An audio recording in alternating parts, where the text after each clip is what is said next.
Bahamas, you're tuned into the Blaze 98.3 FM's evening news broadcast. I am Westerlyn Ferguson. Thank you so much for joining us. In our top story this evening, the president of the Bahamas Union of Teachers, Belinda Wilson, announced yesterday the establishment of a new merger of unions under the name the Bahamas National Alliance Trade Union Congress. According to Wilson, the alliance allows for the priorities of the unions to be collectively met and completed as it relates to the industrial relations and the employment acts. The newly formed umbrella organization, BNATUC, comprises 6 unions and 2 associations, inclusive of the Airport, Airline, and Allied Workers, the Bahamas Financial Services Union, the Bahamas Hotel Catering and Allied Workers Union, the Bahamians Public Service Union, the Bahamas Taxi Cab Union, the Bahamas Union of Teachers, the Bahamas Police Staff Association, and Correctional Officers Association. The BNATUC president, Ms. Wilson, who is also the head of the BUT, said key priorities of the umbrella union includes advocating for fair and improved working conditions for its affiliates and providing recommendations for a minimum and livable wage. Our motto, she says, is to protect workers' rights. We did not choose this umbrella by a mistake, but it was intentional because we pledged to cover and protect all workers in the Commonwealth of the Bahamas. We will provide recommendations for minimum wage and the livable wage. We will examine the components of the Memorandum of Understanding signed by the government and unions. Wilson further stated that the new Congress will also focus on training and professional development and seek to establish a labor college for young trade unionists. Executive board members of the BNATUC include Kimsley Ferguson, first vice president, Wesley Ferguson, second vice president, Susan Palmer, third vice president, and Latoya Cartwright, fourth vice president. Theresa Mortimer is the umbrella union secretary general, while Sheila Burrows has been named as assistant secretary general. Other members include Marisha Bullard, Cedrica Roll, Narissa King, and Virgil Bowe. They were all installed in their posts during a brief ceremony held at the BPSU Hall on yesterday. This is a developing story. In health news, the nation's COVID cases rising to double digits daily over the past 4 weeks has researchers studying what could have triggered the 5th outbreak. Dr. Sheena Antonio Cawley, the chief medical officer at the Doctors Hospital, says while the immediate effects of COVID-19 on the body is fairly easy to detect, doctors around the world are still studying what is being described as long COVID syndrome. Here at home, she says, doctors are also currently involved in the study, and so far the most prevalent findings surround mental health and rheumatology.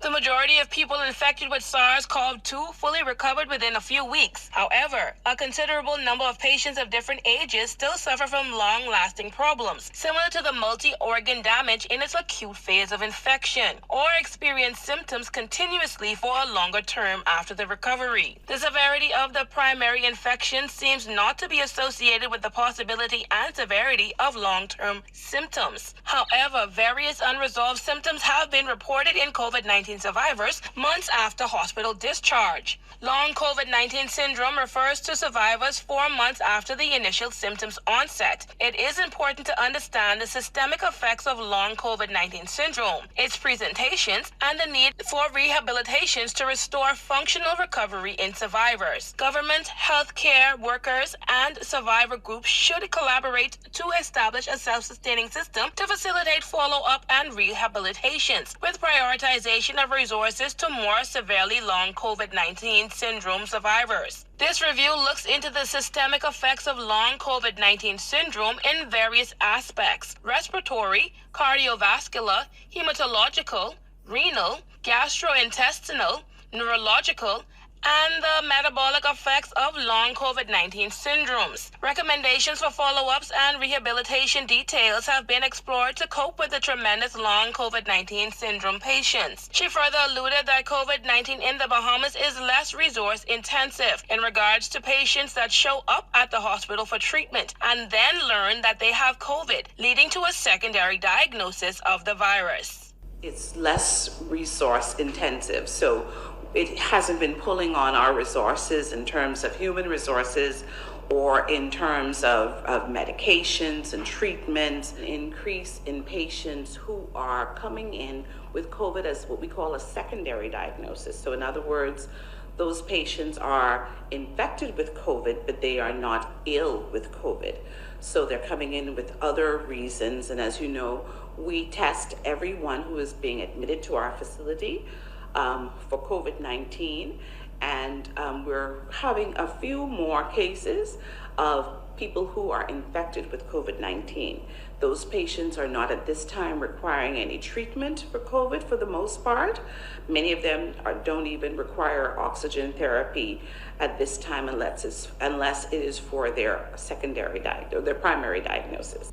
Long COVID-19 syndrome is an umbrella term including post-acute COVID-19 and post-COVID-19 syndrome, depending on the duration after the acute onset of symptoms. Post-acute COVID-19 is defined as ongoing symptomatic COVID-19 for people who still have symptoms 4 and 12 weeks after the onset of acute symptoms, while post-COVID-19 syndrome is for people who still have symptoms for more than 12 weeks after onset of acute symptoms, according to the UK NICE guidelines. In a systemic review and meta-analysis looking into long-term effects of COVID-19, the 5 most common symptoms are fatigue, headache, attention disorder, hair loss, and dyspnea. These symptoms may take months to resolve, even among non-hospitalized persons with mild illness course in the acute phase. We will continue to follow this developing story.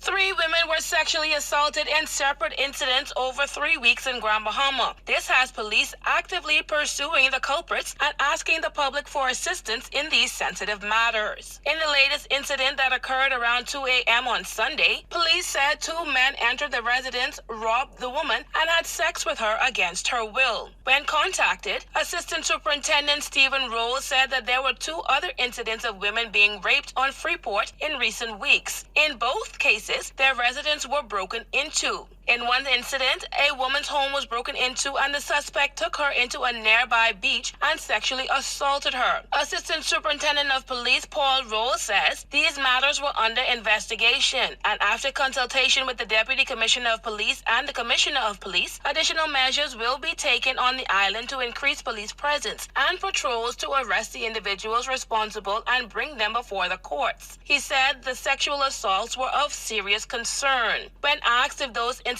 could be connected to a serial rapist, Deputy Commissioner of Police Clayton Fernandez said police were still investigating all scenarios. At the time, police warned women to exercise the necessary caution while exercising and to be aware of their surroundings when arriving at home. Rowell further said police on Grand Bahama are doing their best by beefing up patrols and operations to get the sick person or persons into custody. He further stated it is concerning, and we advise the public that if you see anything that seems suspicious or any person that seems suspicious, just call the police. We don't care what it is, just call. That is our job, and we are here to serve the public. So whatever it may be, please try to get as much detail as possible so that they can assist the police when it comes to trying to identify the person or persons responsible for these crimes. The Blaze 98.3 FM is following the developments of this matter. Stay with us. The latest COVID dashboard report and a look at your local weather forecast is up next after the break.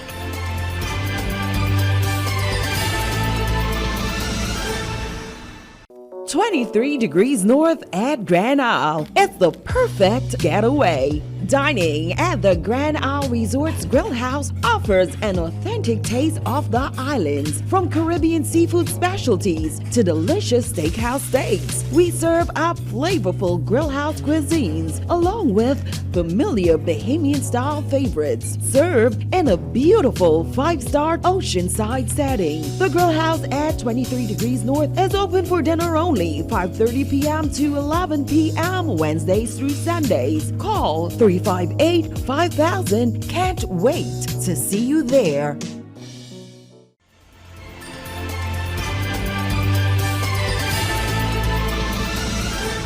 Welcome back. The Bahamas Ministry of Health and Wellness reported 46 COVID-19 cases on Sunday. The overall total stands at 34,672. There were 32 recoveries reported for the day, bringing the total recoveries to 32,775. There are now 810 deaths. There are 17 hospitalized cases, and all cases are considered moderately ill. As always, the Blaze 98.3 FM advised listeners to tune into this radio station for any updates provided by the Ministry of Health and Wellness. Now here's Gigi Presenti with your local weather forecast.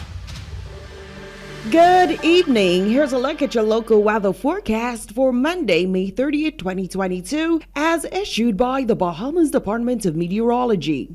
General situation: an active weather pattern will persist over the Bahamas through tonight due to an abundant rich tropical moisture mainly interacting with the developing low pressure system over the islands. Special warnings: beachgoers should continue to exercise caution in the central and southeast Bahamas due to the high risk of rip currents along Atlantic exposed beaches. Residents and mariners should exercise caution due to possible tornadic or funnel cloud activity. There is a potential for flooding in low-lying and flood-prone areas during heavy rainfall events. For the central and southeast Bahamas, weather variably cloudiness and breezy with scattered showers and widely scattered thunderstorms. Small craft should exercise caution. Winds east to southeast at 15 to 20 knots, seas 4 to 6 feet. Today's daytime high temperature was 84 degrees Fahrenheit, 29 degrees Celsius. Overnight low, 73 degrees Fahrenheit, 23 degrees Celsius. Sunsets at 7:54 p.m. Sunrise at 6:19 a.m. on Tuesday. Moonsets at 8:20 p.m. Moonrise at 7:01 a.m. on Tuesday. We're currently experiencing low tide, high tide 8:55 p.m. Low tide 3:26 a.m. on Tuesday. High tide 9:10 a.m. on Tuesday. For your weather outlook, tomorrow expect cloudy to overcast and breezy with scattered showers and thunderstorms. For your tropical weather outlook, a large complex area of low pressure is expected to develop across Central America, the Yucatan Peninsula, and the southeast Gulf of Mexico in a few days,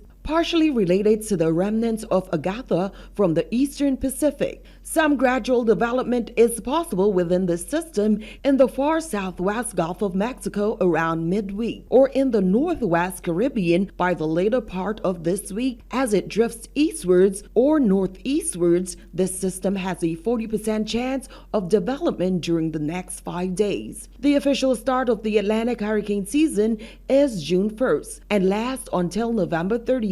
Residents are strongly advised to complete their pre-season hurricane preparation before the official start of a very active season. I am Gigi Presenti, and this has been a look at your local weather forecast. Thanks, Gigi, and thanks to our listeners for tuning into the Blaze 98.3 FM. I am Westerlyn Ferguson. Have a good evening, Bahamas.